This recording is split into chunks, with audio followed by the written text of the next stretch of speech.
It's your host with the most, the real Taylor Nicole, back at it again with another episode. Hey, it's your host with the most. Hey, it's your host with the most. Hey, it's your host with the most. You dig me? What's happening, y'all? With the most, the real Taylor Nicole, and we back at it again with another goddamn episode for y'all. I hope y'all enjoying these episodes. Your girl is still cranking them out. This is the last episode for the month of January. Then we hop straight into February. You dig me? We hop straight into February. And I'm going to go ahead. Usually I don't do this. But because I had a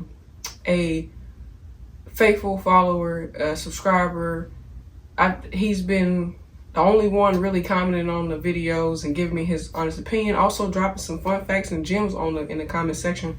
If you haven't seen the comments, go back and look at some of the comments of the other videos. Mr. Marlon Bellamy has been dropping some really great gems in some of the movies and stuff that I've watched. Well, I usually don't do this, but I'll give y'all a heads up. Next week's episode is going to be about Sunset Park. So if you haven't seen Sunset Park, now's your opportunity to go watch it. I've never seen it either. So now's your opportunity to go watch it before I watch it and talk about it and tell you what I think. So let's hop right into segment 1, which is introducing the film. So today's film is Blue Hill Avenue. This movie runs for about 2 hours and 6 minutes, roughly. It is directed and written by Craig Ross Jr. Almost forgot his name. And if you haven't guessed, this is episode 28. So you know I gotta come in with the come in. And y'all know how I do. Sometimes I'll tell you the producer, sometimes I won't. Today I didn't feel like looking up all the producer information. So hey, do your thug thizzle, figure it out on your own. This movie was released July 13, 2003. Damn! That's my sister's birthday. My sister was like 12 when this movie came out, which means I was like 8, I think. Yeah. So, and we watched this movie when it came out. So, you dig me? This movie's almost 22 years old. Damn, I'm older than this movie. Anyway, let's keep it rolling. You can watch this film. By the time you're seeing this, Tubi has already taken it off. Just letting you know. It was on Tubi. They'll probably put it back on Tubi. I don't know, but that's where I got to watch it. That was on Tubi. It was free. But once again, you can watch this movie on Tubi if it's on there, Pluto TV, Xmo Play, Plex, Amazon Prime Video, Freevee, YouTube and YouTube TV, Google Play Movies and TV, Apple TV, and Fandango at home. Once again, Tubi, Pluto TV, Xmo Play, Plex, Amazon Prime Video, Freevee, YouTube and YouTube TV, Google Play Movies and TV, Apple TV, and Fandango at home. Those are the places you can watch this film. Now, as we like to go after where to watch, we hop right into the character listing. Now, this character listing is a little off because there's a flashback and a current to this film. So, just beware. Alright, so, for starters, we have young Tristan, who was played by W.B. Alexander, and older Tristan, who was played by Alan Payne. Then we have younger Simon, who was played by Dana Bear, and older Simon, who was played by Michael Teleferro, aka Bear, R.I.P. Bear. Then we have young Money, who was played by Percy Dax III, and older Money, who was played by Aaron D. Spears.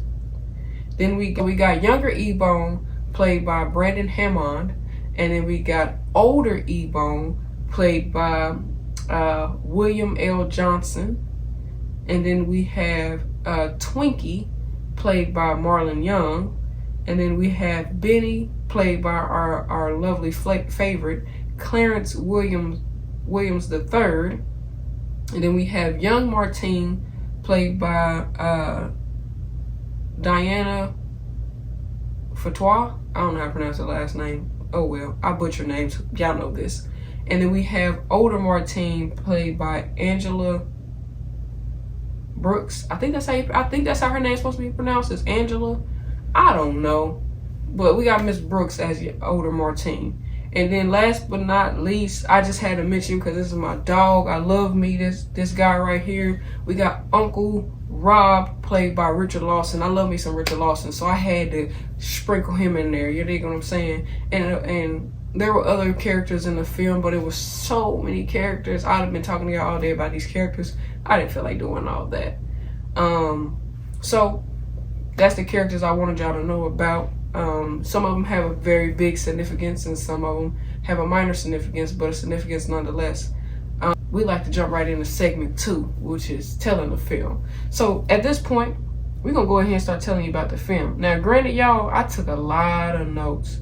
Like, eventually on my Patreon, because I got a Patreon, eventually on my Patreon, Movies Will Take, I will probably start posting my notes, like everything that I took notes on every film. I'll probably start posting them, but because the notes are so sacred to me, you won't get them for free, unfortunately. I will charge for the notes, just because it's something I took time to type out, and some of it I don't put in my review. Some of it I just take down for myself in case somebody asks me a question. I can go back in my notes and see if I even talked about it or had it in the notes to tell you what I might have saw, or tell you if I did notice it or not. So I don't put everything that I got on the notes in these videos, because some of these videos would be 2 hours if I did that. You know what I'm saying?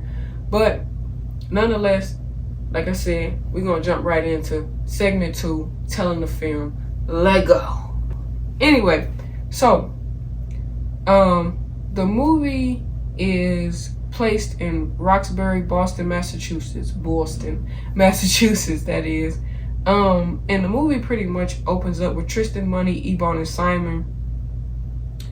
Not Simon, I'm sorry. I'm getting ready to jump ahead of the movie. It opens up with Tristan, Money, and Ebon going to go make a deal, or to go to this business deal with some cats that we don't even know yet. We don't know their names, or none of that. That's how the movie opens up, though. It opens up with that, and they're doing a drug deal. You could tell they're clearly doing a drug deal. And during the drug deal, the character Ebon gets nervous, and a bottle of beer falls down, and you just hear shooting. That's all you hear is a bunch of shooting. You don't see nothing, you just hear a bunch of shooting. Well, after that flash ends, that's the beginning of the movie, but it's really the end of the movie, and it's going to all tie back in a second to you when I get to it. But after that ends, you realize Tristan is the narrator for the story. Like, he doesn't talk the entire time, but he does intervene and make comments throughout the film. But Tristan is the narrator, so therefore he is literally the main character of the movie. You know, you got minor main characters, but he is the main character of the film. The movie really is about Tristan in so many different ways. Anyway, so like I said, Tristan is the narrator, so he starts telling the story. And the story starts about him talking about how himself, Simon, Money, and Ebon all grew up together. They've been knowing each other since they was in like 2nd grade. So they've been knowing each other pretty much all their lives. They grew up together. They played ball together. They went to school together. You know what I'm saying? They just did everything together. Well, we get a flashback of their childhood. So it was the summer of 1979. That's what it tells us. Summer of 1979. They're out playing basketball, and this is younger Tristan, Simon, Money, and Ebon. This is the younger group. So they're out there playing basketball, hooping it up, and they were supposed to be the top cats on the court. They, nobody could really beat them, and they run into a crew. The crew that's led by this cat named Lathan, and Lathan calls them out. Figure because they're younger, they can beat them easily. I think they was like 14 if I ain't mistaken. Simon and them, were they like 14? Lathan and them grown ass men, they like 20 and 21 and shit like that. But they run into him, and they, Tristan's telling us this. We don't really see it, but Tristan's telling us this. And Lathan called him out, so they playing ball. They ended up beating Lathan and his crew, but they played him for $20 because Because back in 79, $20 was hard to come by, according to Tristan. But anyway, they play them, and basically, Lathan and them lose. They don't want to pay up, though. So Tristan, Simon, E-Bone, and Money, they all like, well, we about to squabble up. Squabble up. Squabble up. So they squabble up. You know what I'm saying? And they in there getting their little boom, boom, boom, and you know, they pow, pow, pow, they beating them up. Well, it's a chick who's yelling for them to stop. Now, at the time, they don't say who it is, but I'm going to tell you up front. It's this chick named Martine. Martine yelling for them to stop fighting. They won't stop fighting. So she runs to the nearest car that's got somebody in it. And the car is Win and Benny. But we don't know their name in the beginning of the movie. We just see them. And Benny's like, is that my people? And Win like, yeah, that's your people. He like, man, go break that shit up. Go stop that shit. So Win, he run up over there with his little light jog. And he go up over there, and he break it up, and he like, what's going on? They get to talking about they started it, blah, blah, blah, blah. Tristan like, nah, these fools owe us money. They lost, they need to run my bread. Or no, E-Bone said it. E-Bone said it. They lost the match. They need to run us our money. We ain't going nowhere till we get our money. So they like, how much? It like $20. You know what I'm saying? He like, give them the money. They ain't got no money. So Win snatched Lathan's pockets, and he find a bag of weed, pre-rolls and just regular weed. He give it to him. He like, that's more than the $20 he owe you, so figure it out. Do something with it. I don't know what to tell you, but do something with it. So they like, all right, cool. Whatever, right? So they head, as they on their way head into E-Bone's Nana's house, they run into Twinkie the pimp. Twinkie, he holler at him, he talking to him, you know, whatever the case may be. And keep this in mind, y'all, because as I go through the story, this scene I'm about to describe to y'all is going to make sense. Twinkie, he talking to all of them. E-Bone, Money, Tristan, and Simon. However, the only one he paid more attention to was Simon. You know, he asked Simon, because he a pimp. So the only pimpish thing he know to say is, you got to let her take care of you. And they like, Simon like, nah, I'm good myself. Twinkie give him some bread. He like, get you somebody that can take care of you. You know what I'm saying? Because this is his exact words. Get your hoe to take care of you. Because you take care of your hoes, and your hoes will take care of you. That was his exact words. You dig me? So they like, all right, cool. So their Money like, Twinkie, you always talking about some hoes. Where your hoes at? Twinkie like, let me learn you something, little pimp. Them hoes is for dough, not for show. You know what I'm saying? So in a way, this little group, they idolized Twinkie in so many ways. You know what I'm saying? Regardless that he was a pimp and they knew what he did, they still kind of idolized Twinkie a little bit. You know what I'm saying? But they also idolized other shit in the hood. People like Benny. You know what I'm saying? So they go to E-Bone house, and E-Bone Nana's house, and they in there, they smoking and whatever the case may be. And E-Bone Uncle Pee-wee, he come home, and he catch him, and he like, go run an errand for me, and I won't tell Nana that you was in here smoking. But he sends them on a run. While they on their way to go to the run, Simon's standing in the middle of the street. I still don't understand why he was the only one still in the middle of the street, but while Simon was standing in the street, he turned around because he seen headlights behind him. And I don't know why people don't just run and get out the way instead of turning around. But Simon turned around with this goofy ass look on his face. And Tristan, he pushed him out the way.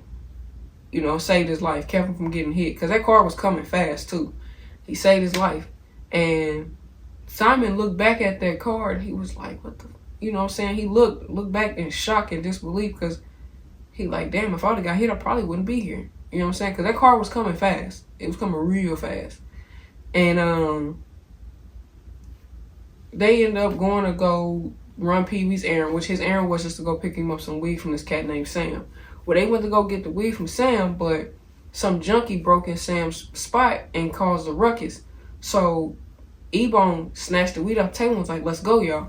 Well, they like, bro, pay him first at least. And he like, nah, let's go. So they leaving. E-Bone, he turned back around and he see all the weed on the stash. it don't say, you don't see him grab it off of there, but you knew he stole more than just what Pee Wee was getting, right? So they running, boom, boom, boom, boom. It basically they get out there, and this at this point, this is where the drug dealing starts for them, because Money talking about just getting high. They all Simon, E-Bone, and Money all thinking about getting high. Tristan like, freak no, let's sell what we stole from them. Why would we smoke it? Let's sell it. And they like, sell it where? He like, at school. Like all we gotta do is get a couple burnouts, and you know what I'm saying, sell it in school. We can sell it to our teachers because we know that they buying. So you know we can just cut out Sam. So they do that. You know, they all agree to doing that. And eventually, they, of course, you know, they're going to run out of the supply that they got from Sam. So Pee Wee had to go smooth it over with Sam. And basically, this is a chain reaction type of shit going on. So from this point on, it's going to be a bunch of spoilers. I ain't saving nothing for the masses. But anyway, Pee Wee go smooth it over with Simon about, I mean, not Simon, but with Sam. Pee Wee go smooth it over with Sam about them stealing it. So Sam starts to supply them. But after a while, they like, really, Tristan was like, man, I'm not about to keep paying him because he coming out clean while we paying him. So they start learning how to grow their own. At this point, E-Bone is the mastermind behind the drugs. So he learns how to grow the weed and everything, right? So now they got their little operation cracking. But this is where shit gets sour at for them. This is where they start having to make grown man decisions outside of just selling weed, basically. So they, you know, selling weed and all this other stuff. Well, Tristan likes Martine, right? This is in their teenage years still. Tristan likes Martine, and he buys her this little necklace or whatever the case may be, trying to win her over. She know he sell drugs, and he lied to her and try to tell her he don't, but she ain't falling for it. She know he really do, but she like him too. So she kind of stuck in a rock and a hard place. It's kind of how this movie make it seem, right? Well, fast forward, skip all that lovey-dovey crap. We find out later on that E-Bone, he ended up getting jumped by Lathan and his crew. They end up beating him down. Bop, bop, bop, bop, bop. Beating him down, right? And Tristan, Simon, and Money, they ain't nowhere to be found. They cause they at home. You know what I'm saying? They doing their thizzle. They at home. They don't know nothing. They think everything cool. Well, somehow word get to Money and Simon that Tristan that E-Bone got jumped. So Money and Simon pull up on Tristan and they like, it's E-Bone. You know what I'm saying? We gotta go. So they get to E's Nana's house and they get to talking and rapping with E, and they find out, because I'm gonna just have to say it now. E was the root of all their problems since being a kid, because when they got into that scuffle at the basketball court, I believe E threw the first punch. I don't even think it was them. I think E threw the first punch, if I ain't mistaken. And if it wasn't him, it might have been Tristan. But the point is, I want to say E threw the first punch, but he was the root to all of their issues from childhood to adulthood. But back to the story. So they go pull up on E, they talking to E, and they like, you know, Money like, this don't make sense. Why would Lathan beat you up over a basketball game and $20 from weeks ago? And Tristan like, yeah, that don't make sense. Simon the only one who talking about some, yeah, because we beat their ass. That's probably why that Money and Tristan instantly knew something else was going on. So E finally come clean, and he tell them he was dealing on the streets, and that's basically why they jumped him, because they feel like he was stepping on their turf, and they thought the gang was stepping on the turf.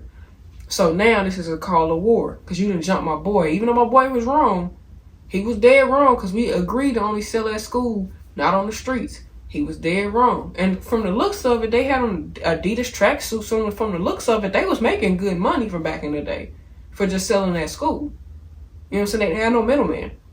They was growing their own stuff. They didn't have a middleman, so they didn't have to pay nobody for their product. So it wasn't like the money wasn't coming in to where they can keep it, but it wasn't what E-Bone wanted. It wasn't the money E-Bone felt was out there. And in a way, he was right. Yeah, it went on the street, made more money, but it was more problems that came with it. Instead of standing in a comfort zone, he decided to bring them out of a comfort zone and put them into a stranger predicament. So now you done put your crew at war with Lathan's crew, because we can't let them jump you and get away with it. So what do? They go pull up on Lathan. I switched a little bit. I told you about the necklace and shit beforehand, but that was really after they found out Ebon got jumped and he gave her the necklace. But who cares? That ain't got nothing to do with nothing. So after, because like I said, I told you about the necklace early. So really after the necklace situation, that's when Tristan, Money, and Simon and Ebon actually pulled up on Lathan and his crew at their little trap house. They, you know, that, let me tell you something. They have no aim, bro. Like, none. But they pull up on Tristan and them. They shooting in, you know what I'm saying? They, pow, pow, pow. They don't get hit not once. Not once. And then it's this scene, and I'm pretty sure the clip should be playing, but Tristan not Tristan. Lathan comes out of the bathroom, because Lathan went in the bathroom to go use the bathroom when Simon, Ebon, Money, and Tristan came in there. But he comes out the bathroom and he's just shooting, but his shooting was horrible. And I know this movie was shot back in 20-something years ago, but the shooting, Tristan, this is how he was shooting, y'all. And he was missing. They wasn't even moving. They were standing still, and he was missing. He wasn't hitting not near one of them. He had no aim. There's no way that they shouldn't have got shot and they didn't even see you coming. Like, that blew me. But anyway, so he starts shooting. They start shooting back, and Tristan hit him in the leg, and he dropped instantly. And he got the nerve to be trying to talk all tough when they got the upper hand on him, because his crew at this point, I think 2 of them got hit, and I think one of them didn't. One of them was played by Pooch Hall. His name was Rock. Pooch Hall played one of the other gangsters. The other 3, I don't really know their name. But I believe 2 of them got hit. Pooch Hall definitely didn't get shot, but 2 of them definitely got hit. I think they might eventually die, but that's neither here nor there. And Lathan pretty much like, you ain't gonna pull the trigger. And Tristan like, yeah, I am. Pow, pow. Took him out, right? And from that point on, Tristan, Simon, Money, and Ebon all knew the little bit of childhood they had left was over with. They were no longer children anymore. Those were grown-ass men. They made grown men decisions, so now they grown men.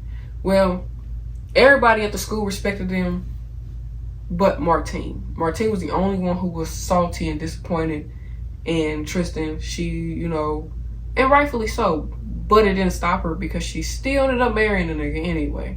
So she did all that drama and that bullshit for no reason, because she ended up marrying him anyway. But after that situation happened,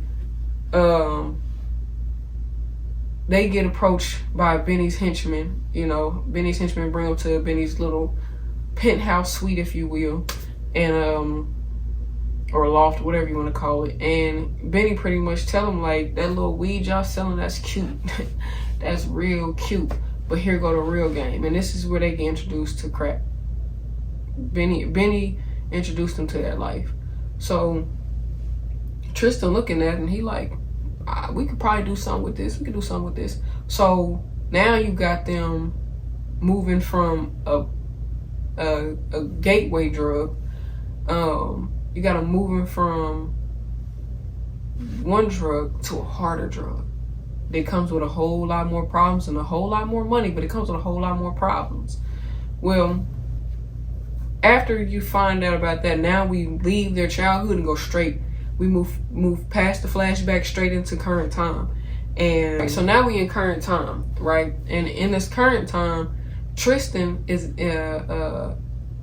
so one thing I didn't mention was Tristan's uncle Rob owns a barbershop, and his uncle been knowing since he was a kid that he sold drugs.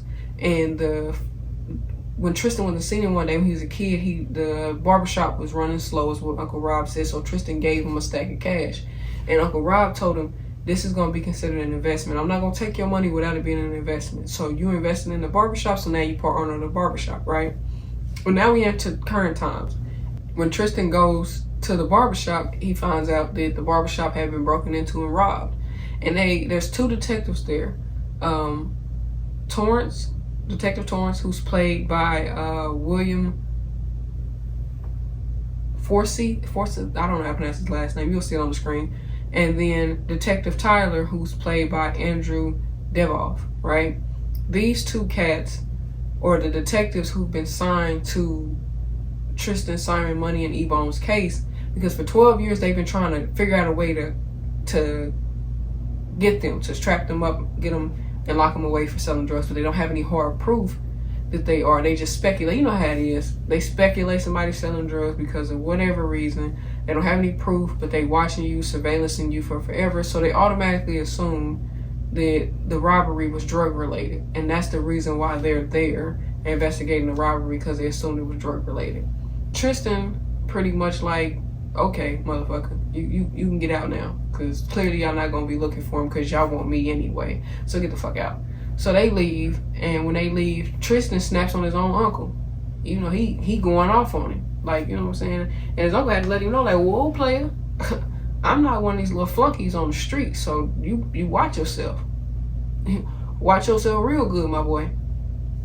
So he tells him, you know, pretty much he ain't said nothing to him, but, you know, he checked him, like I said. But this is where Uncle Rob is a bit of a hypocrite, because he tells Tristan that it was a junkie that broke into there, and he knew it was because nobody else would risk their life, considering the reputation that, and he said, I wish I could say exactly how he said it, but he was basically like, what motherfucker gonna risk their lives coming in here knowing what kind of reputation you, Tristan, Simon, E-Bone, and Money got? Y'all might as well be the motherfucking mob. So that, you know, you tell him, like, bro, y'all got a reputation, a really bad reputation. Nobody's gonna risk their life to come in here and rob us unless it's a junkie. Because they know this barbershop is owned by you, so they're not gonna go in there with a risk of you finding out and you doing something to them unless they're a junkie. That's the only people that'll do it, especially for a couple $100s. So Tristan's like, wow, put this on me. You know what I'm saying? Like, because of my reputation, it's got to be a junkie that came in here, because nobody else would do it. Cool. And Uncle Rob tell him, like, bro, what did I, you know, in so many ways, he's like, what did I tell you when you was younger? There's no pensions for you. There's no fallback plan for you. It's either prison or death with the business you in. And he reminds him, as a grown man, like, listen, you started pushing more than just weed back in the day. You pushing hard drugs now. So what you're selling out there is affecting this community. It's you. Point blank in the period, my boy. Take it how you want to take it, do it how you want to do it, but it's you. You are part of the problem. And Tristan like, fuck you, old man. Because what the fuck? You wasn't saying none of this when Money was rolling in and keeping this barbershop afloat, when it was sinking. Now you got a problem? Cool. So, after Uncle Rob and him have his little conversation, they still continue business like it ain't shit. And we find out, so E-Bone was the cook, just like he was with the weed. He was the grower. So E-Bone's the cook. He makes sure, he don't do it all the time, but he makes sure it's all nice and, you know, what it need to be. Simon, he runs every single house that they have from one end to the next. And then Money is the overseer. He makes sure everybody's in line, everything's in line like it's supposed to be. So in other words, if there's a problem, Money is to resolve it, and it's finished before Tristan ever find out. So Tristan is their boss. Regardless of how you want to look at it, Tristan was their boss, and Benny was their supplier. But Tristan was their boss, because Tristan didn't do nothing. He didn't really do nothing. He put in the work when they was younger, yes. But when they became grown men, don't get me wrong, Tristan wasn't afraid to get out there and do no dirt. Definitely wasn't afraid to do that. But when they became grown men, because Tristan had the smarts and the brains for the operation, that is what he was. He was the brains of the operation, while everybody else did the peon work. You know what I'm saying? Now, don't get me wrong, you need a well-oiled machine to run a business like that. And he had it. He had the professional cook, he had the muscle, he had the organizer. But he really could have had anybody do that. He could have. Maybe not the muscle, because Simon really was a big motherfucker. He wasn't nobody to fuck with. So maybe not the muscle part. But anyway, Tristan ends up going, you know, going home to his wife.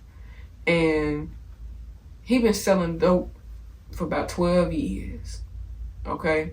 So for 12 years, Martine has known that he's been selling dope. And for 12 years, she felt like he's broke a promise. Because according to her, he was going to lead the game. He's going to lead the game. He was going to lead the game. First of all, tragic shit got to happen for somebody to lead the game. I'm going to keep it a buck. Because if the machine is running like it wants to be, and like the oil machine needs to be, I'm going to be honest with you. Once most people are in that lifestyle, they don't just leave unless something tragic happens to make them leave. It's always something tragic that happens to make them leave that life alone. There's never just a moment where they're like, oh, I made enough money, see you later. It's never that. It's never that. It's always something tragic that makes them walk away from it. Well, him and Martine are having this conversation, and she just up and asked him to quit the game. And he snaps on her. Rightfully so, though. He snaps on her because it's like, why do you want me to quit the game all of a sudden? And instead of her just telling him the reason in the beginning, she tried to play this mind game with him and see if he would quit just because she wanted him to. And then when she seen that didn't work, then she threw a baby in his face. Oh, I'm pregnant. And he like, well, why the fuck you ain't say that when I came in this motherfucker? Why you want to play these little Jedi mind tricks with me and shit? And then tell me, like, come on now, don't, why are you doing that? Like that, come on. So it was funny. I'm gonna have to play this little clip for y'all because it was funny as hell when he said, when he got the going off on her, I died. It's one part that he said, he was like, this Gucci foo-foo draw bullshit. I'm gonna play the clip for y'all. Hold on. I'm gonna play it. Risk my life so you can wear this Gucci draws foo-foo bullshit. But now that your stomach is full and you ain't hungry no more, all of a sudden it's okay for you to tell me it's time to... All right. So... I just like that clip cracked me up. I'm not gonna lie, that shit cracked me up. But anyway, while he in the middle talking to Martine, Simon calls. And Simon tell him like, yo, we need to have a conversation in person. My boy can't do it on the phone. So he pull up, he pull up and they get to talking and whatnot at the bar that they own. It's a little club that I think Tristan actually owns the club to be honest with you. Or maybe Benny. No, Benny owns that club. I think. Hell, I don't know. It never really disclosed who owned the club. Either Tristan owns the club or Benny owns the club. I'm not sure which one of them owns the club. I think it was Tristan though. But anyway, they got a downstairs area at this club that they go to and they gonna have their little meetings at. And they was down there talking, and Tristan owns the club. That's who owns it. But they down there talking or whatever, and Simon like, Benny wanna holler at us, so let's go roll up on Benny. They go roll up on Benny, and Benny pretty much tells them like, yo, I need y'all to cease all drug sale activity on Blue Hill Avenue, and stop it. And Tristan like, why? That's and everybody, they all form like, that's where we make most of our money at. Why would we stop selling dope on the Ave? Well, that's where we make most of our money at. And Benny gives him a bullshit excuse about how he came up in the pimping game and he don't want to, keep, basically his hoes are getting strung out there on Blue Hill, and he can't have that, that's messing with the money. Now, I am no street analyst. I have never been a part of that community directly. But because your prostitutes are getting strung out doesn't mean that people aren't still paying for it, if you know what I mean. If anything, they might pay for it even more because they're going to do anything that they can to get that thing. You know what I'm saying? So, I'm just saying. But anyway, they come to a terms and agreement on them shutting down the Hill with him decreasing their price by 25% and giving them a new location to sell from. And they make a quick agreement. Boom, bada bing. Well, they leave. None of them believed nothing that Benny was saying. But Tristan was the only one who openly stated, like, that was some bullshit. He ain't doing nothing but stalling. And they like, for what? You know what I'm saying? And Tristan like, bro, he trying to take us out. I'm not no dummy. He trying to take us out. And he's stalling and trying to buy himself enough time to figure out a way to get us out, whether it's one by one or all at once. But he's trying to figure out a way to do it. And Tristan knew it was some bullshit, okay? And pretty much Tristan tell him like, bro, we got two options. We can go to war with Benny, or we can back out and leave the game. Like, y'all all should have enough money put to the side where I can help y'all get it in and invest it in stuff and make money a legitimate way. All three of them fools talking about some, I ain't got nothing saved up, my boy. And Tristan like, bro, we've been at this for 12 years. 12 years, then touch millions is basically what he really wanted to say. We done touched millions, bread in our hand. You ain't got nothing. Nothing. Not even 2 pennies you can rub together and make 15? Like how? You know, and, you know, Simon the only one who was like, hey man, look, the money come in and the money go out. I honestly didn't think nothing about saving the bread, because Simon was still thinking about the fact that because he doesn't say this just yet in the film, but Simon was really thinking about the fact that he don't think he was even supposed to be alive.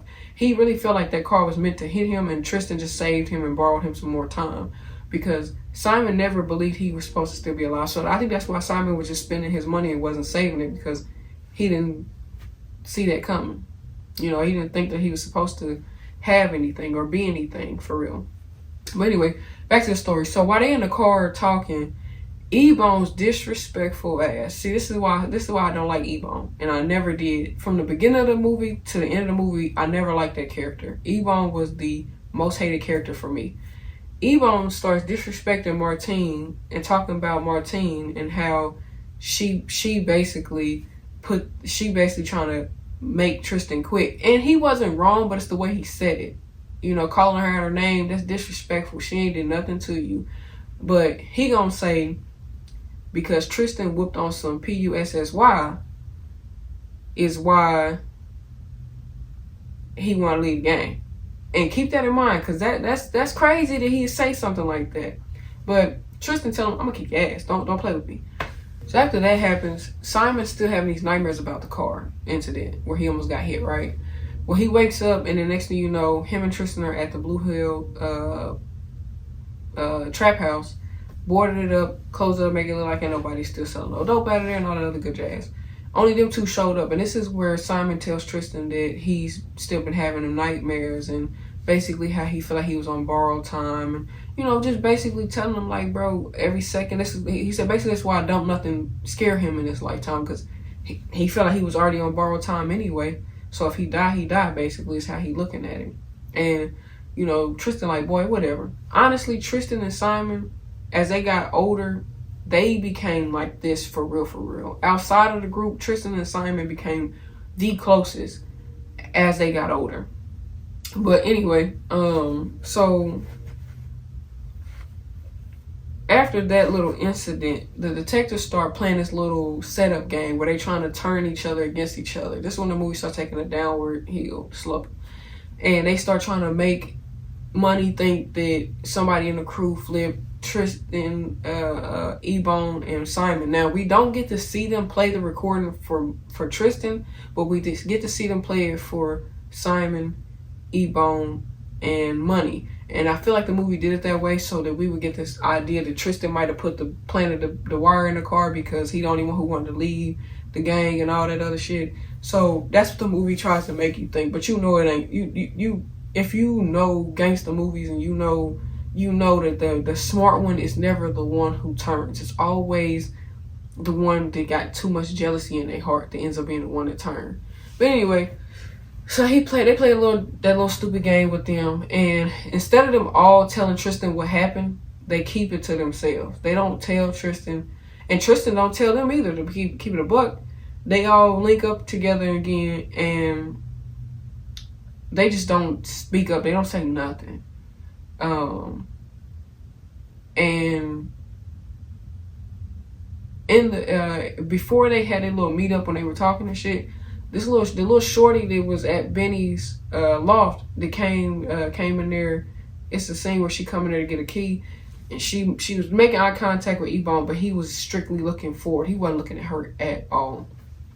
Well, some Hispanic brother, Colombian, Cuban, whatever he is, named Jack, comes into a bar she at, talk his tough talk, gives her his name and number, and she give it to E-Bone You know what I'm saying? And they, you know, they got a little thing going on or whatever. Well, they, like I said, they was having a little meeting at the club again downstairs where Ebon was already at, getting a lap dance. Well, like I said, nobody mentioned anything about the detectives, and they should have, because had someone brought up the detectives, it would have saved them a whole lot of trouble in the beginning. But nobody mentioned it. So after they addressed the situation about Tristan wanting to lead a gang, they start arguing. Ebon calls Tristan out and basically insinuates he's a traitor, he is snitch. But once again, they never mentioned about the detectives playing that tape for none of them. They never mentioned it, right? Well, Tristan, like, well, damn, it's how everybody feel, and he can tell by their faces how they all feeling. You know, Ebon is the only one who verbally said how he feel. Money to myself, I don't know how I feel, but based on his face, he like, nigga, I know how you feel. And then Simon, like, bro, I don't want to feel that way, but you kind of making me feel that way. Like, something up with you. You've been acting real strange than a motherfucker. So Tristan run out like a little bitch. He just run out. And he hop in his car. He getting ready to try to drive off, and Simon hit the window like, bro, roll the window down. Don't play with me, bro. So they talking, and a junkie walk up, right? While Simon talking, he pushing her back, and she stick her head down, and she look inside the car, and she like, how about, and she see it's her brother.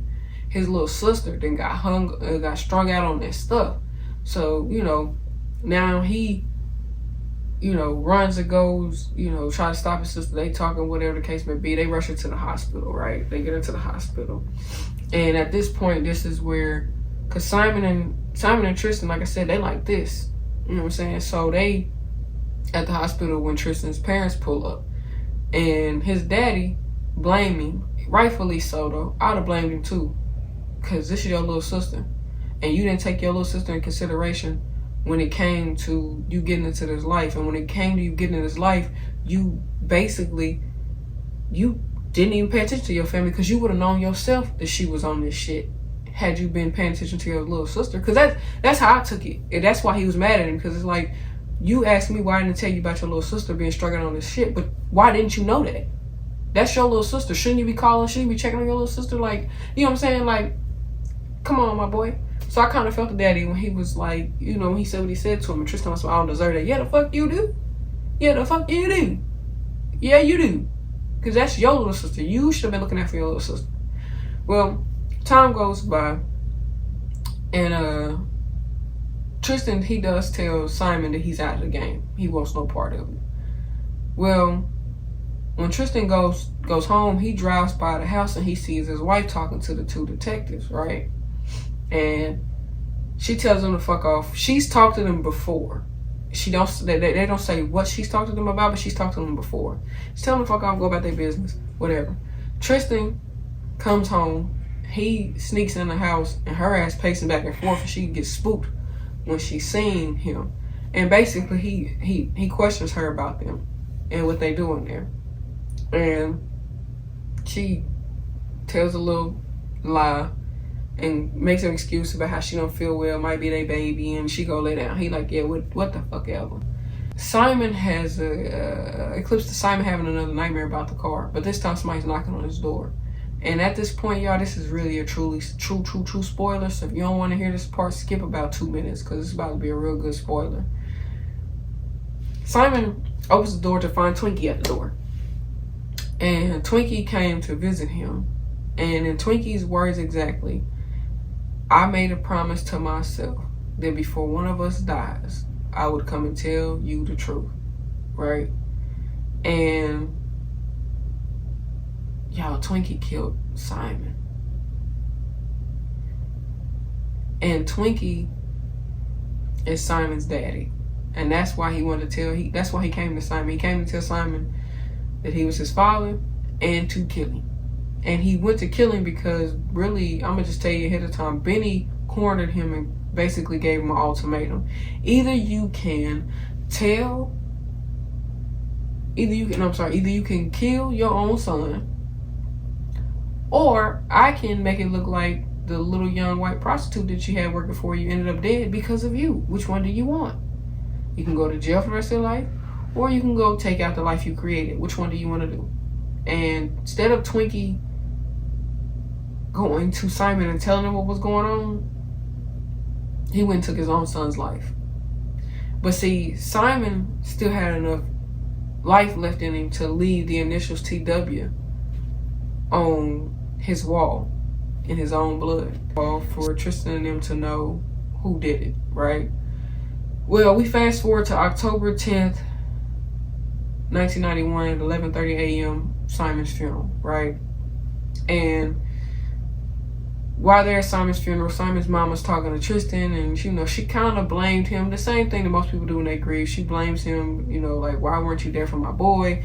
If it would have been you, he'd have been there for you. But let's keep it a buck. Your son got killed at home, ma'am. I know you're grieving, but let's be realistic. He got killed at home. What was I going to do when I got my own home and my own wife to be at home with? How am I going to stop somebody from killing him and I didn't even know? Well, Simon's mother did tell Tristan that she thought everything would be good and, life would be okay now that Thomas was back in his life. And he like, who the hell's Thomas? And she's like, you know him as Twinkie. And he was like, Twinkie? And that's when he found out that Twinkie was actually Simon's father. And to be honest, that was a weird diagram because Simon's mama was skinny and tall and Twinkie was short and stubby. So Simon, being his big old massive black dude, had to be somebody's gene pool that made him, because that's a big man. But yeah, they find out. So Tristan, he's so delusional and grieving and just dealing with a lot that when they get to Simon and Tristan, not Simon, but when Money and Ebon get to talking to him, he tell him, like, bro, I ain't got nothing to do with this no more.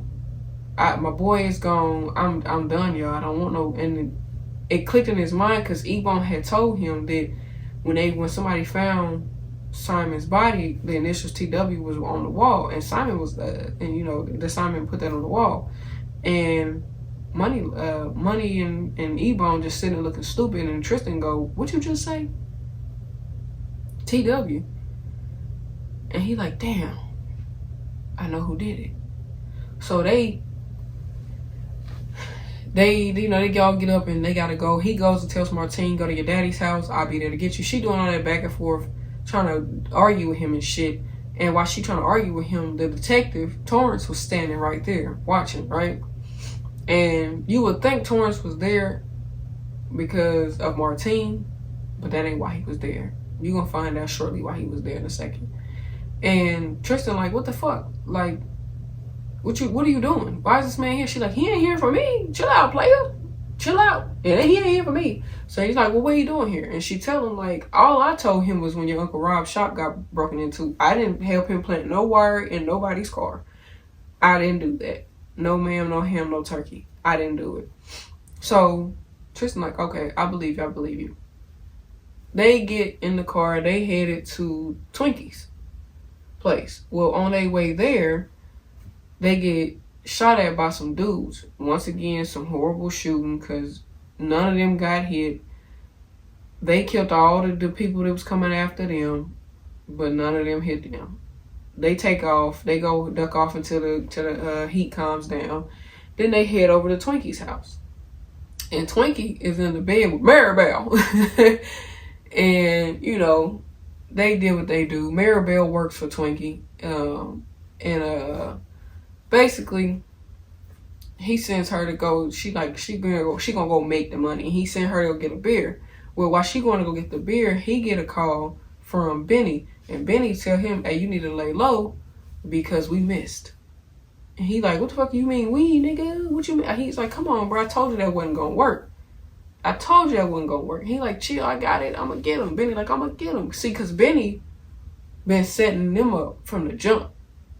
Benny would have been trying to eliminate them from the jump. Tristan was right. He been there trying to eliminate them. Well, so after that phone call, they hang up, Twinkie realized Maribel ain't came back yet. So he knows something up. Well, he gets his gun out and he starts shooting. Now, this movie funny as hell to me because when he started shooting at his own door, there's no bullet holes as he's shooting. The bullet holes don't appear in the door until after he get done shooting. So the shit was hilarious. But like I said, this movie was shot over 20-something years ago. But they come through the door. Tristan, Money, Ebon, they come through the door. And they start shooting, but they miss. Tristan and Ebon do. They start.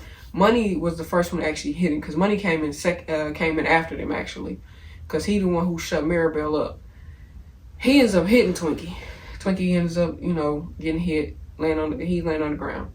And they like, Tristan like, you knew he was coming for you, right? He's like, yeah, I knew. I already knew. I knew it. I ain't worried about it. I knew it was coming. So he like, why did you do before I lay you flat? Why did you do it? You know what I'm saying? And Twinkie don't say nothing. He just move his eyes over to the right, looking at this little table by his bed. Tristan look over at it, and he look back at him, and he, give him a look over there, it's in there, type of shit. So his last words was, the nigga ain't look nothing like me. And they let off, tear him up. Tristan walks over to the end table. He grabs a recording out of there. And they leave out. Right? They leave out. The number that Shorty gave Ebon, Tristan calls. Tristan calls the cat Jack. He calls him. They set up a little meeting, and Tristan like, I'm gonna get a room across the way so I can kind of scout this shit out, or whatever the case may be. While that's going on, Money, Ebon, they go back to their little spots or whatever. Ebon went back to get a little Shorty. Her name is Nicole. He went back to go get her. Torrance and Tyler pull up on him and they corner him. And they basically tell him, Tristan put the bug in the car. Tristan been setting them up this whole time and talking all this jazz. And see, they was contradicting themselves, right? Because if Tristan was making a deal with y'all, why are y'all making a deal with me? But Ebon's so green and so easily influenced and so got so much jealousy towards Tristan that he'll believe anything at this point. So they pretty much tell him, like, we'll make a deal with you. Set him up, and you can take all the drugs and money, and you and your little honey dip can go run off in the sunset. You know what I'm saying? Go to get the thizzle. And at first, Ebon wasn't going for it at first. And then they, sweeten that little deal with him, and he just, little Shorty, Nicole, tell him, like, we gonna need that money. Now, it's funny, because he told Tristan that he was pussy whipped. Now, you pussy whipped, because you letting her tell you to turn on your own boys. Some chick you barely even known telling you to turn on your boys. When you could have said no. But you said yeah, and went with it. And the thing is, when they sat there and said, when he asked them why they got it out for Tristan so bad, and they sat there and said because they know Tristan is the brains of the operation, he's the smart one of the group, all the other ones was just peons, I wouldn't have helped them when they said that. As soon as you call me a peon, I'm not helping you with nothing. First of all, I'd have never helped them at all, ever. But you calling me a peon, I'm not helping you. Get the hell out of here. Telling some I'm a peon. Boy, you better get the hell out of my goddamn face. So, long story short, they pretty much tell Ebon, like, you gonna help us, because if not, Tristan and Money gonna find out that Simon really got killed because of you. That is why Simon really died. So Simon really got killed because Ebon was still selling dope on Blue Hill Ave and wouldn't shut the operation down like Tristan told him to, so that the heat can cool off of him. So that is why Benny sent Twinkie after Simon, because he felt like that they felt like they was too big and too powerful with Simon, and they felt like they could just keep doing whatever they want to because nobody would mess with them because of Simon. So Ebon really got Simon killed by not shutting it down and stop doing business out of there like he was told to. So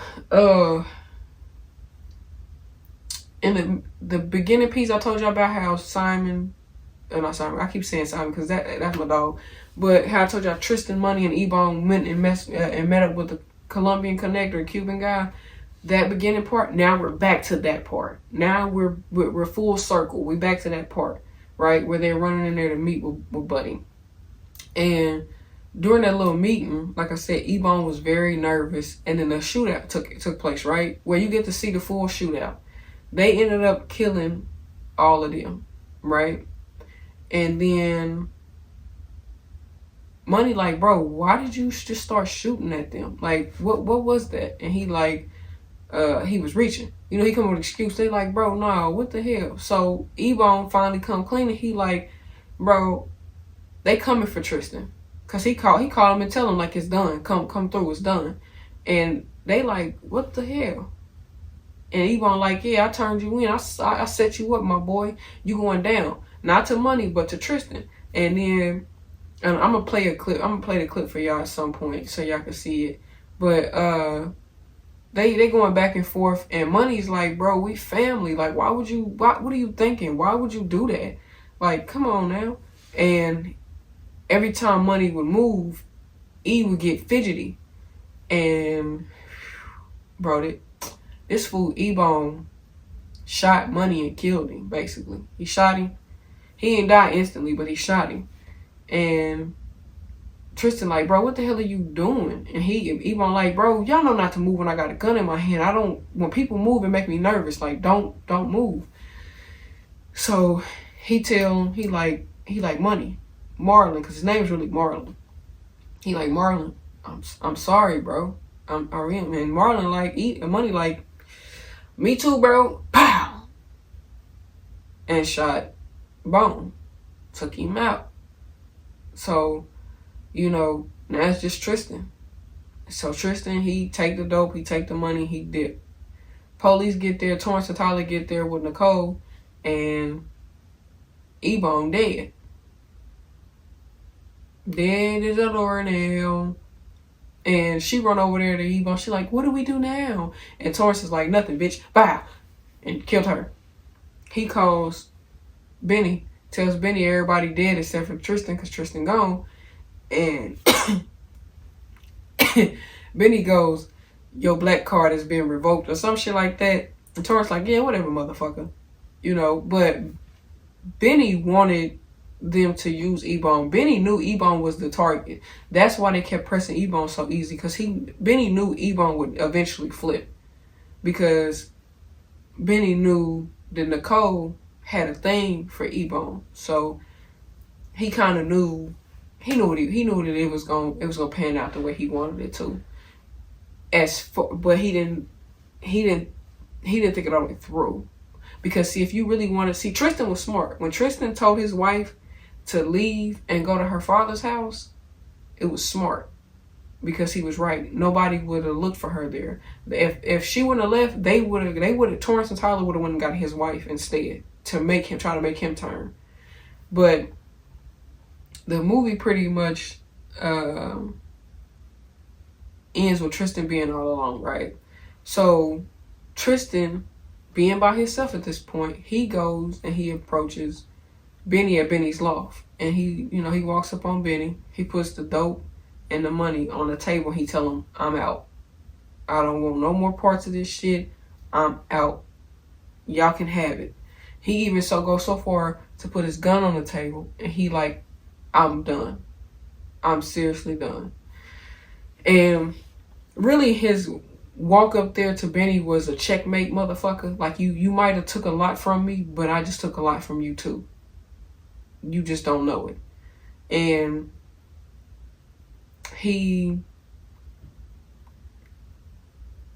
how do I put it? Benny's like, what makes you think I'm gonna let you just leave? You know what I'm saying? Like, you think you just gonna come in here and bitch me out and leave? Nah. So Tristan's like, well, I got two reasons why you gonna let me walk out of here. And the first one was, he tell him, you got too much respect to shoot me in my back. And Benny just chuckles. But Benny knew what Tristan said was right. You do got too much respect for to shoot him in the back. That's why you didn't do it. Because you could have. If you didn't respect him, you would have just shot him. Really would have shot him when you had him shooting when he walked in there. But he was right. You weren't going to shoot him in his back. But the second reason was the ultimate checkmate for that ass. This nigga, Tristan, plays the recording that Twinkie gave him, basically. And in that recording, Benny tells Twinkie what I told you in the beginning, that if you don't go kill Simon, the DA is going to love to hear that you turned out a lily white girl and made her your prostitute and then killed her. Even though Twinkie like, oh, I didn't do that. That was her boyfriend. Her boyfriend did that. So the car that almost hit Simon that night was the what had the girl that his daddy was pimping in it. Ain't that crazy? The same car that almost killed your son had a female in it that got killed because of you, and now your son is dead because of you too. And now you're dead because of you too. That was a whole full circle of life right there. And see, Twinkie did tell Simon that his mama was a prostitute. So because Simon was like, if my mom was a prostitute, how'd you know you was my daddy? And that's pretty much how he knew, because your mama worked for him. Duh. But that's pretty much what Tristan tell him. Like, you're not gonna do it. Those two reasons alone is why you won't do it. So Tristan, in the end, Tristan has a little narrator conversation with the crowd, basically. And he ends up telling, saying that everything E-Bone said was kind of true. That everything Tristan did really was for himself. It wasn't for anybody but himself. And I can see why Tristan would assume that everything he did, well, in a way, which it was, everything he did do was eventually for himself, because all of his friends died anyway. So I guess you could say it was really for himself, but so did everything E-Bone did. Everything E-Bone did was for himself. He just did it in a bad way, poor taste. So, that's kind of how the movie ends, right there. And now that I told y'all that, let's jump into my notes. So, with my notes, first thing I want to talk about is the opening song that they had. The unborn tragic God, and your why she wanna stop, and the life here on Blue Hill Ave. If you watch the movie, you'll hear the theme song. The theme song pretty much was telling the story about what was going on. Tristan, Simon, E-Bone, money. It was a good song. It really was. I was trying to find it so I could play a little bit of the song, but I can't find it anywhere. Lathan and his crew was soft as shit, because the fact that y'all couldn't beat them one-on-one, but y'all had to come and jump them, or come and jump one of them. Even though they came and jumped him because of what he was doing, you still soft. But hey, it is what it is. That's part of the game. It's part of the game. Everybody in that movie had a joke about Simon eating people food. Pee-wee had a joke. Sam had a joke. Hell, everybody had a little joke about Simon always eating somebody's food, because he's supposed to be the big one. Will be. Where the hell was Tristan and Money's parents? See, with E-Bone was raised by his nana and his uncle Pee-wee, so we know why he was able to do whatever he was doing, because they wouldn't pay him no attention no way. And then Simon, his mother was a single mother, ex-prostitute, so kind of made sense why he was able to do whatever he wanted to, because she really couldn't control him. But Tristan and Money, they didn't seem like they came from bad homes. Well, we know Tristan didn't. Tristan came from a great home. So I'm not sure what the hell his parents was doing and how they didn't catch on that he was selling drugs earlier than what they did, or maybe they did and they just didn't care because the money was coming into the household too. I don't know. I always wondered why his parents weren't as active in his life when it came to that, because granted, a parent can't stop their kid from doing whatever they want to do. Their kid gonna do whatever they want to do at some point. But they didn't even attempt. Okay? I didn't like the fact that Martine wasn't upfront and honest with Tristan about the pregnancy. Like, you try to play a mind game with him instead of just telling him you was pregnant. Because that's the first thing I would have told him. It's like, I know you love your friends and you adore them and you want to stick by their side, but we have a child on the way. So at some point, you're going to have to lead this game. Because I don't need you to be in prison or dead with a child on the way. That's what I would have said. I wouldn't have played no mind games with him. That was childish to me. Very childish. Immature. Should have just told him the truth from the jump. For real, Simon was that big dog. Simon was that nigga on campus. For real. Let's keep it a buck. Simon was that dude. Like, Tristan, yes, Tristan was very smart. He gave main character energy. But Simon wasn't to be fucked with, okay? That was the guy, for sure.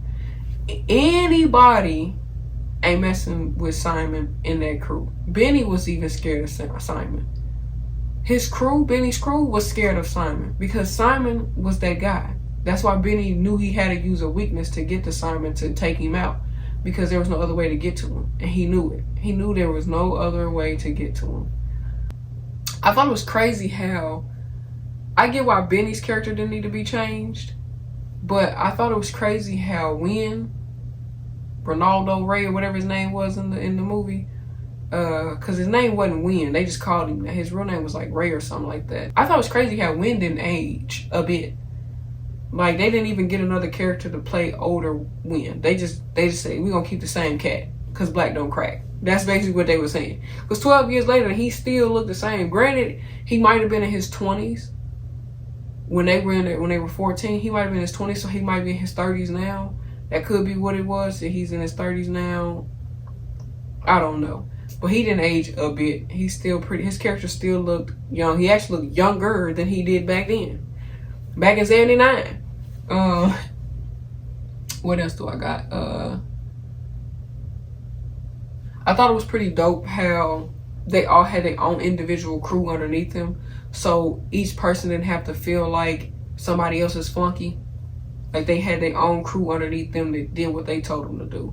Which is why they had several houses. Even though Simon ran all the houses, they all technically had their own houses. The main house, their main cash flow house was the Blue Hill Avenue house, but they all had their own individual houses and their own crew that ran underneath them. So I thought that was pretty smart to write it that way. And it was smart for them to lay it out like that so none of them would feel like peons or peasants or like the lowball. When they was having that conversation downstairs in the bar at the club, and Tristan was like, oh, y'all think I'm a snitch? Y'all think I'm a traitor? Well, do me right now. Take me out right now. I think right then in that moment, Tristan knew Ebone would be the first one to flip on the team. Because Ebone was way too anxious to shoot Tristan. He was way too anxious to do it. Way too anxious to do it. Simon and Tristan was really the closest out of the crew. And I said that all through this review, but it's the truth. Simon and Tristan were really the actual closest ones out of the crew. Hands down. Tristan loved Ebone and money, but you could tell his love for Simon grew even thicker the day after he saved that boy from getting hit. It's like they bond and their connection grew even stronger after a near-death experience. You know what I'm saying? I honestly think, so when Twinkie came to visit Simon, Twinkie had asked him for a glass of water. And see, Simon answered the door with his gun in his hand, right?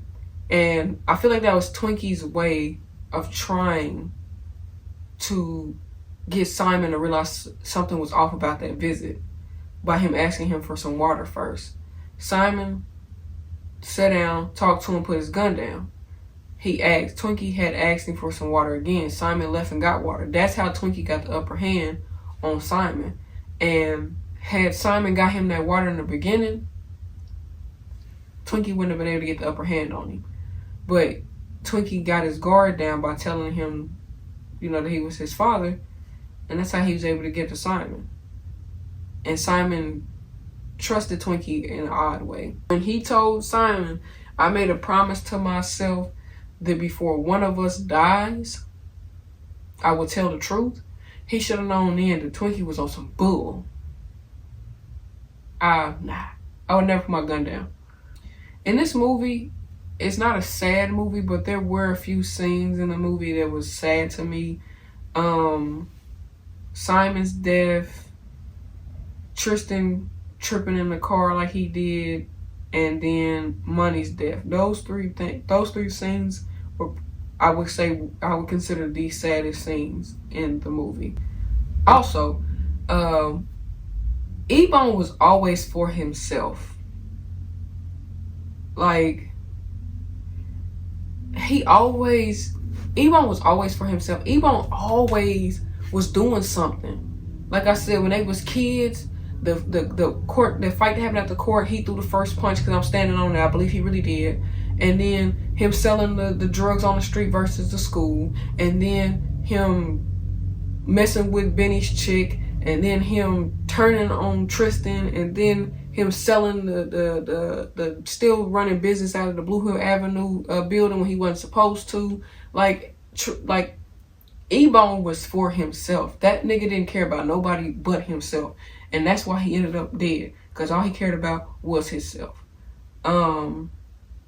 Tristan was very bold to pull up on Benny the way he did at the end of the movie. That was a bold move. Very bold move. Because he could have easily been taken out right then and there. So Tristan knew what he was working with.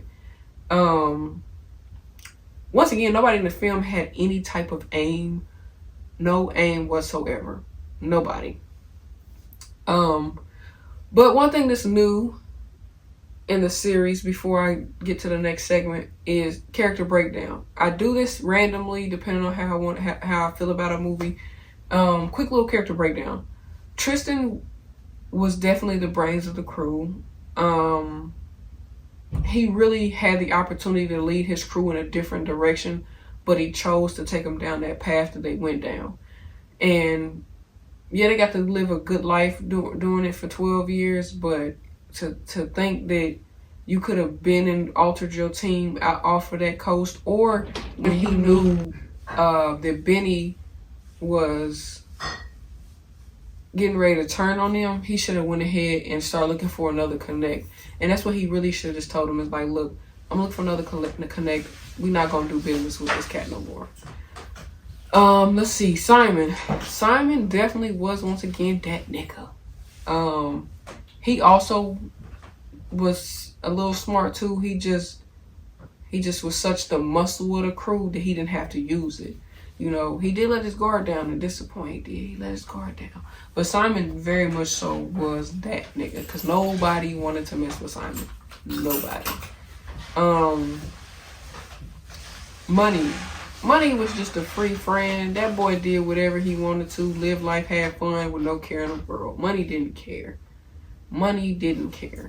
Okay? Money was, whatever the crew was on, he was on. Is how money was. Ebon. Once again, Ebon was always for himself. He had no intentions on really being a team player. Like, for real. He just rolled with the crew because of the power. Because to be honest, if he felt like he could have did it by himself, he would have. Ebon was selfish, self-centered. He thought only for himself, and he only cared for himself. He didn't care about nobody else. But that's just my take on the character breakdown for them. Because they're the main 4 characters. Now let's jump right into segment 3. Conclude that film. So you know what we about to rate that film. Wow! Y'all know I gotta get us a 10 out of 10. Highly recommend. I love me some Blue Hill Avenue. I can literally rewatch this movie. This movie is a good freaking movie. I can really rewatch this movie back to back. No problem at all. Because this is a good movie. 10 out of 10. Highly recommend. Argue with your mama, don't argue with me. The number one reason why I give it a 10 out of 10, not only because it's a good movie, but because of the fact, honestly, I ain't been another movie like this. And if it is, maybe I just ain't seen it. But I have not seen another movie like this. To me, it's a classic. It's a classic hood black movie to me. And yes, I consider it hood. Like I said, every time I watch it, it feels like it's the first time I watched it. Because it's that good of a movie to me. This movie also has so many different lessons beyond just a drug game. It has so many lessons about friendship, love, family, loyalty, values, and all that. It just, if you watch that movie and really, really watch it, you see all of that in that one film. You know, it really teaches you to understand that no matter how much you trust or have loyalty for a person, that does not mean that they're going to be the exact same way with you. Like, not everybody's loyalty is built the same. Not everybody's trust is built the same. And it also tells you that, you know, when you got a gut feeling about something, stick to it. Because throughout the entirety of the movie, Tristan kept getting these gut feelings that something was wrong or something shouldn't have been done this way. And instead of him sticking to his gut, he went against his gut. And him going against his gut did cause him to lose all of his friends. All of them. Because he wouldn't stick to his gut. Also, it shows you that when you have a strong influence over people, they use it for good. Use your influence for good. Like don't use it to steer people in a downward direction for your benefit. Because that's probably why Tristan said he agreed with what Ebone said about him, because he probably felt like that he used his influence to steer them down a path that benefited him in the long run. Because he was smart enough to put away money. He knew Ebone money and Simon weren't going to be putting away no money. And he never told them to make sure they put away money. You would think, why you got to tell grown-ass men to put away money? But when they think the cash is going to come like this consistently, of course they're not going to think to save no money.